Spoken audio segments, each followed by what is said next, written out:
Welcome to the Get Real Podcast, your high-octane boost of full-on reality therapy for personal, business, and investing success with your host, Ron Phillips, because somebody's got to tell it like it is. Hey everybody, Ron Phillips, Heather Marchant. Welcome back to the Get Real Podcast.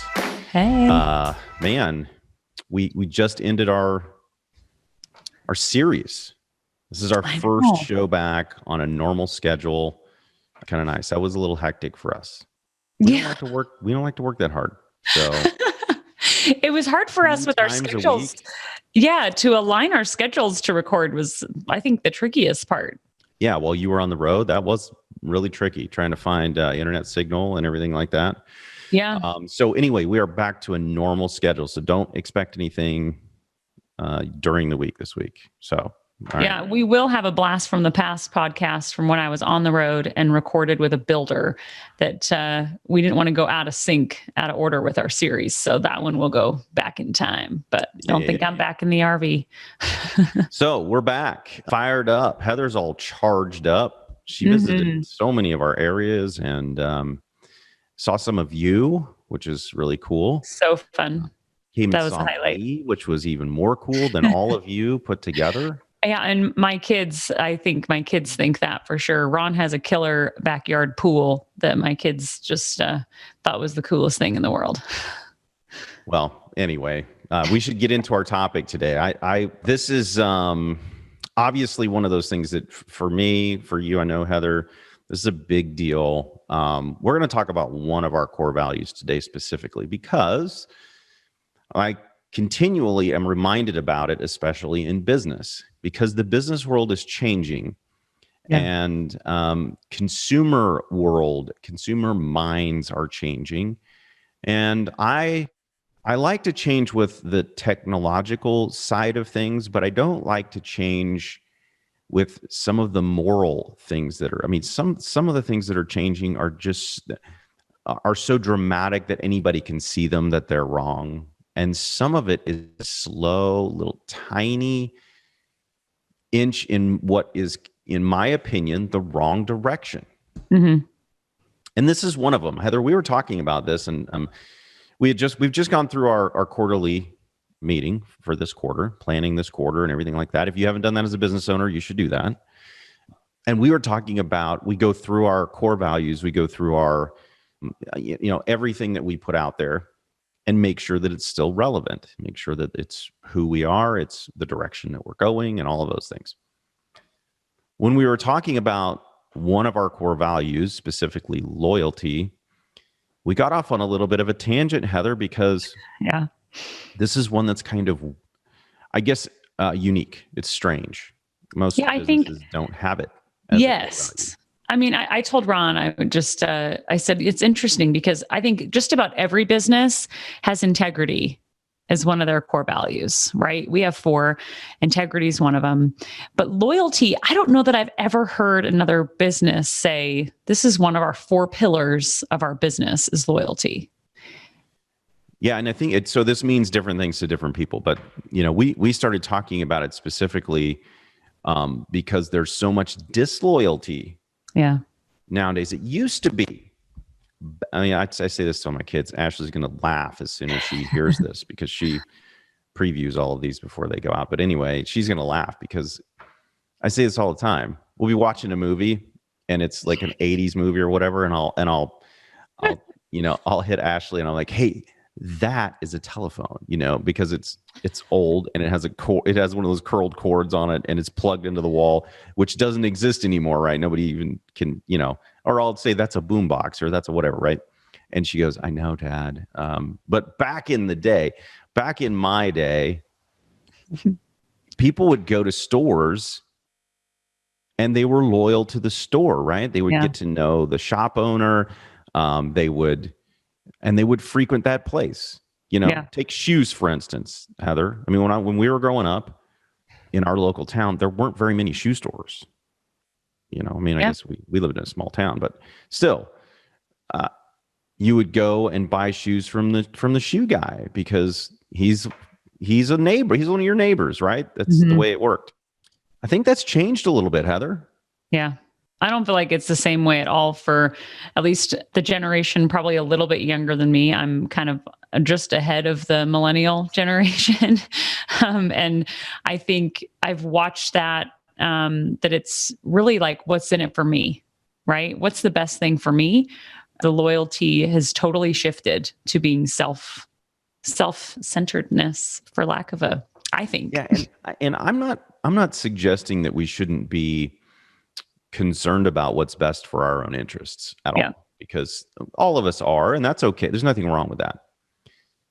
But there's a difference between going into the shoe store and making nice with, Mr. Brown or whoever he is, and you go in there and say hi to him and you try on, 10 different shoes and you find one that fits. And instead of buying it from them, you go home and you shop online to see if you can find a better deal. Yeah. And I think that there's some kind of a disconnect with the generations that says there's nothing wrong with that. That Yeah. I'm just out doing due diligence and then I'm looking for the best price, and that's totally fine. Nothing wrong with that.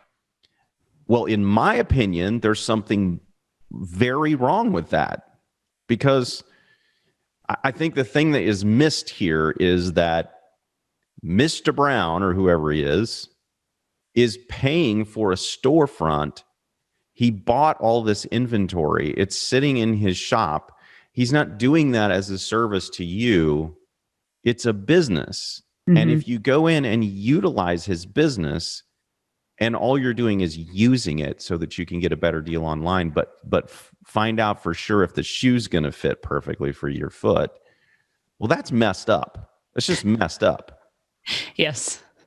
And I think it's I think the mojo behind all of it, when you are helping a small business like that, and doesn't even have to be a small business, just if you're going and utilizing the business, that you give them business if they helped you, refer people to them if they do a good job, right? I feel like there's such a better mojo than the hunting down the best deal. And I was talking to my husband about this because when we were in school, my husband has a PhD. We were in school for a really long time, and we were both runners, and we were training for races together and stuff. That was our date night, usually, was running. And I was really surprised at how expensive running shoes were, like the really nice running shoes that you need when you're doing a lot of mileage, because we were mostly training for half marathons. And anyhow, we would go into these shoe stores and I was telling my husband, I'm like, we used to do that. This was just this week when Ron and I were talking about it. And my husband responded and he said, no, we would always buy our first pair of shoes from them. And then we would buy the subsequent pairs of shoes online. And I'm like, yeah, but I mean, I just remember going, we just couldn't afford it. Like, there's no way. But I remember he was right. We did do our first pair of shoes. But yeah, I wish I could have gone back and shown more, I guess, loyalty to those businesses that would run, check my gait and do all the analysis for my foot, Yeah, I mean, there's I think this all changed with the advent of the internet, right? The whole concept changed. Yeah. And so now it pours into, every aspect of our lives. And I think that we just don't, and I include myself in this, because sometimes I think all of us are guilty of doing something similar to that in our own way, trying to figure out, what to do. And we're utilizing other people's services. It happens all the time in real estate. As a matter of fact, when I was going to my seminars way back, when I was actually attending seminars for, rehabbing houses and stuff like that, they said, just go find a realtor. They'll pull comps for you. They'll do all this stuff for you. And I'm sitting there and I'm thinking, yeah, but how long are they going to do that? Because you're teaching us how to sell the property ourselves, right? So we're not going to use a realtor. We're just literally using a realtor. We're not utilizing them for their expertise and then going to give them business. We're literally using them. And, they said you might have to go through a few. And I'm thinking to myself, man, what a horrible thing to do to people. And to discuss it as a tactic is so interesting. Yeah. And that was, I mean, this is 18 to 20 years ago, right? So this is not, not even in the same realm of what we're talking about today, Mm-hmm. but it happens today all the time, all the time. I talk to a lot of people in the business world, and this is kind of a big problem.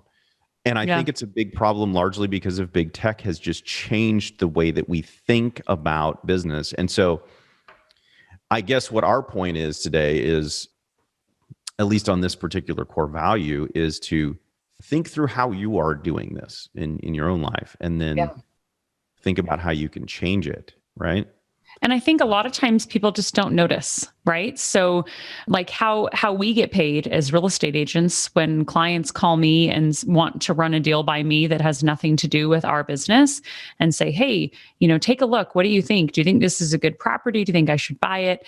And will you run a pro forma for me? Right? Where I'm like, well, I'm not a party to this. I get no money for this. I usually am loyal to my client that I'll do it usually, but I don't think people really think through it.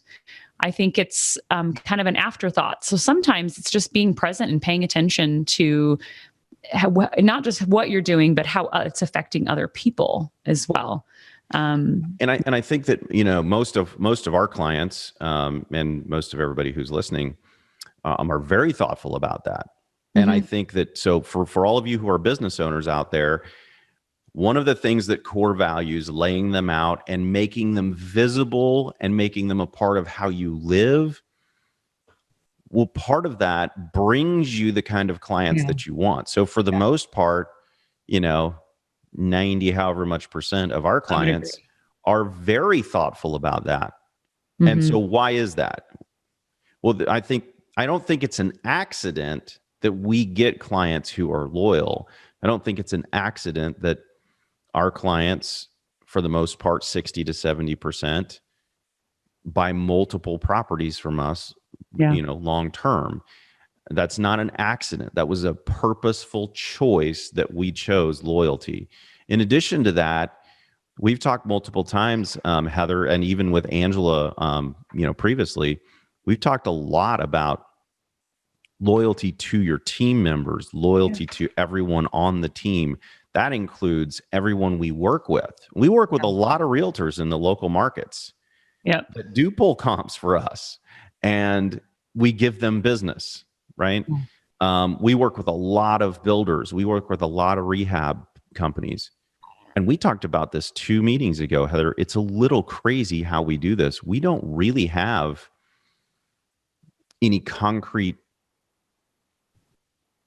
like locked down contract with any of these guys. No. We've thought before, well, should we? And then we're like, well, I mean, I had one of our sellers say to me how surprised he was by that, and that it made him want to be more loyal to us.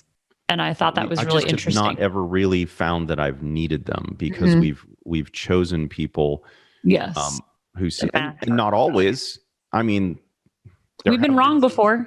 There have been some times when the whole loyalty thing didn't work out so well, but then it's kind of like a one and done, right? That's over because it doesn't match our core values. But I think this is deep, and you could pick any one of the core values of your business. And we've talked about this. It has to be like half a dozen times on the show. Yeah. This is one other example of pointing out why this is so important, is because if you are not a loyal person and you have not put this out as one of your core values, I'm not telling anybody that this should be your core value. I'm using it as an example, right? If you haven't put that out there, well, then you're not going to attract that. Yeah. I've been amazed at how many people know what our core values are. And I can tell a client, like, hey, I just don't think you match our core values. And that's okay. Like, we're not a good fit because our core values don't match. And they get it, right? Because we've put them out there. We're not hiding them or keeping them to ourselves or hoping that clients get it. It's a very upfront conversation that we can have with people. So it's also part of when we talked about core values in the past is that you need to define them. And so it's really, really important to define what you mean by the word that you use. Yeah, that's true. Because it means different things to different people. I mean, just like you said, Ron, I mean, loyalty to staff members, right? That we don't throw each other under the bus. When Mhm. someone makes a mistake, I don't go, well, they made a mistake. It's all their fault. It's very apparent when other people do that too. When we do business transactions, it is so apparent when someone makes a mistake that they make sure to rub it in, right? Yeah, I mean, we literally just got rid of one of our suppliers, Mhm. not a supplier, but one of our vendors because of that. Yeah. Because the finger pointing got so old. I mean, it's just that we don't do that. So, I mean, occasionally we have to, isolate where the problem originated so that we can solve the problem. But there's a difference between that and completely throwing people under the bus Yeah. constantly and then driving over them both directions. Yeah. Let's put it in reverse and let's do it again. Yeah. And if you don't like that in your business, then you can fix it. You can correct it, because not everyone does that way. Not everybody's in business that way. And Mhm. if your business, if you are Mr. Brown and you have a shoe store and you're trying to figure out how to keep people from doing that, you need to put that out there. Yeah. You need to put it out there, right?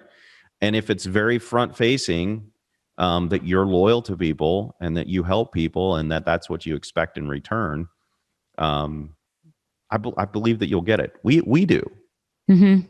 We do. For sure. And we attract people that work with us on the business side that do as well. So we've talked about attracting clients, but we also attract partners in business that are the same way, which is really, really worthwhile. Because I did go when I visited one of our builders in Oklahoma. I actually, he's the one I interviewed that will be sharing the interview, and I was totally, I felt like a family member. And I said to them, you feel like a work family, like that it's, because you respect each other, you're loyal to each other, similar to how a family is. So our staff meetings kind of have that vibe, but I didn't expect it meeting with sellers, that I felt that vibe of you have my back and I have yours, which is really not something that I thought would be the feeling in, meeting with someone who's a supplier for you, right? I knew about his family and about his kids and stuff like that, which was pretty cool. So, yeah. So this is really important. So I guess what's the action items here, right? What do we do? What do we do about this? And this, I think, we've been talking about our company a lot because we can see it in our company, but externally, this is actually something that I think is a really big problem. mm-hmm. I don't think this is a small thing. I think this is a symptom of a much larger problem in our country. And I think it's really, really, I think I mean, we're in this big, huge political thing. This may hit before or after the election. I'm not exactly sure where it's going to fall in the grand scheme of things, but we're in the middle of a savage political time. Landscape. Worst I've ever experienced. Mm-hmm. It's ridiculous. Yeah. And I think there's a little bit of what I'm talking about, where this whole loyalty thing where we use other people it's because I think when we're online, something happens, it disconnects us from the reality of humanity. Mm-hmm. And from and then humanity from where humanity actually originates. And so when you we're already one level away, right, by being human. Now we've taken another level, and when we do that, I don't think that ends well. I don't think that ends well. So we're building this technology in our company, and one of the things that Heather keeps bringing back, right, because I get wrapped up in this technology thing. It's really fun. What Heather keeps bringing back is she says, yes, but you have said for a year now, high touch with high tech. We've got to bring back the high touch piece of this into our lives, into our children's lives, most especially, because they've been high tech. Their whole existence has been high tech.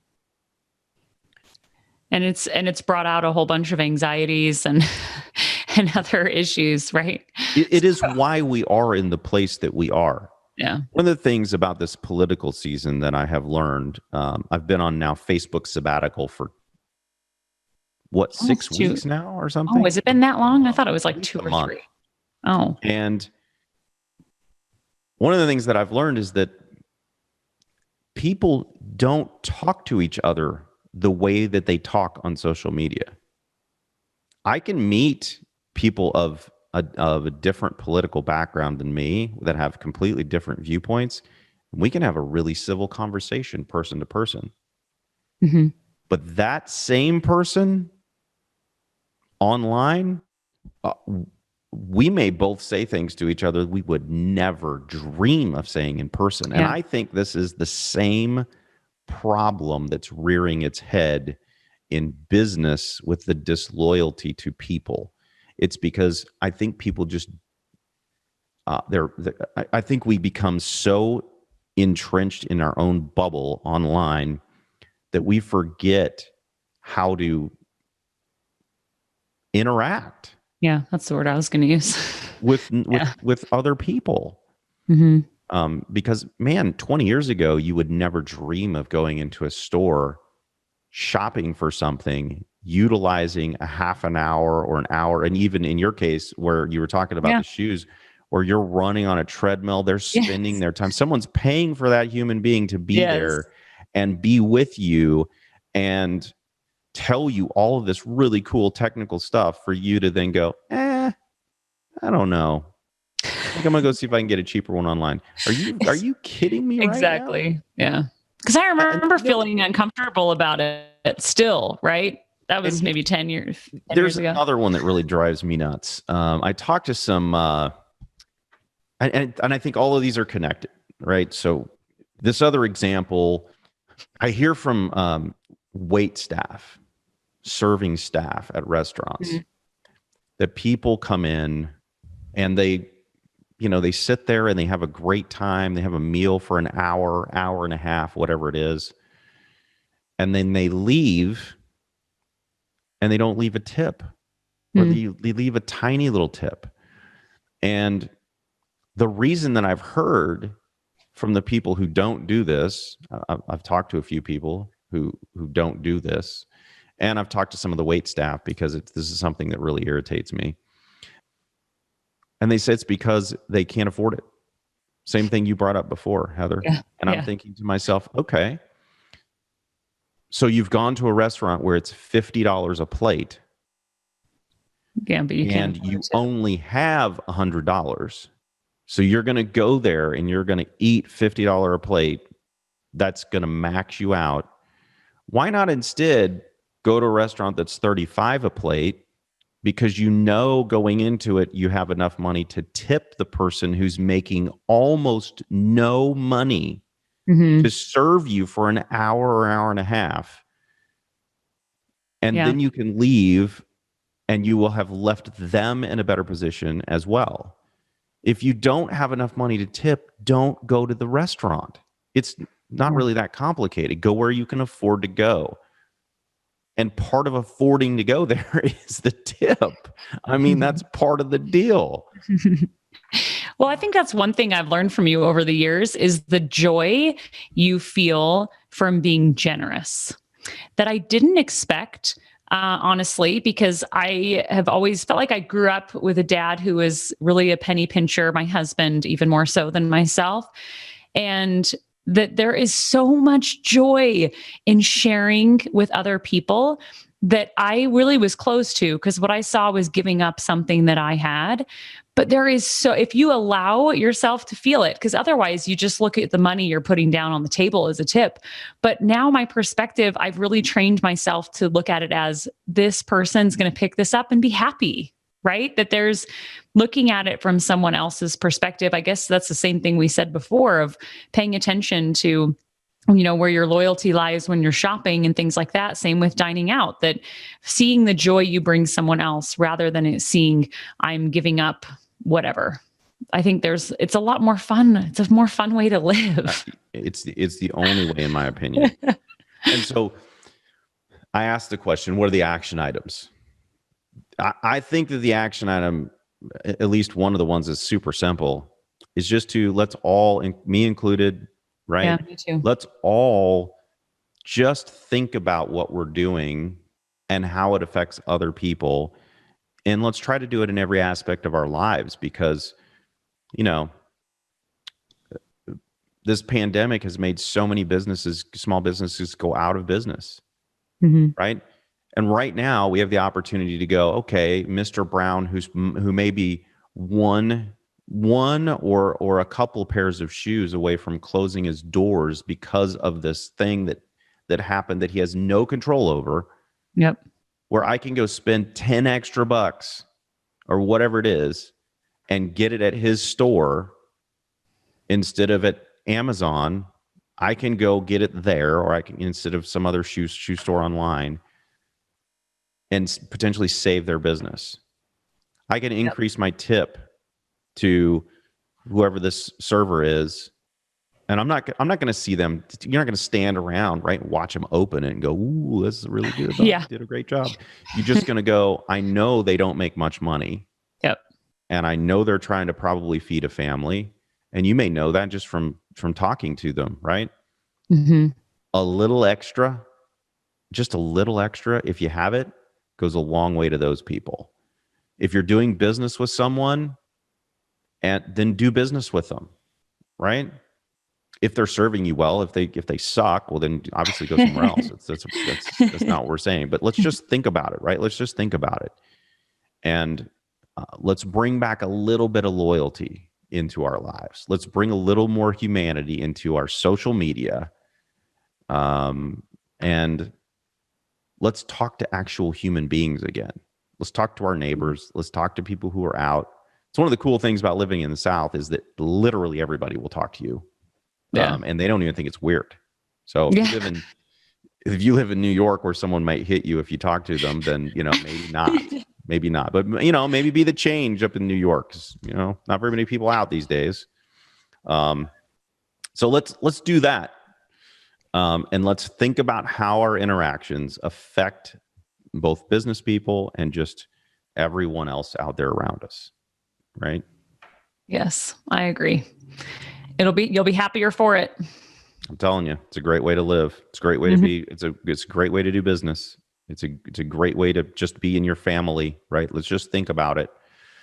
All right. And so with that, you guys know what to do, right? Go out and make something happen. Today, take what we're saying, go out and make something happen. Yep. Be the change. Do it today. You'll be happier for it. All right. So if you like the episode, you know the deal. I'm not going to go over it again, but share this with everybody. You can find us on getrealestatesuccess.com. If you haven't subscribed, you should. And we will see you guys next time. Thanks, Ron. This has been the Get Real Podcast. To subscribe and for more information, including a list of all episodes, go to getrealestatesuccess.com.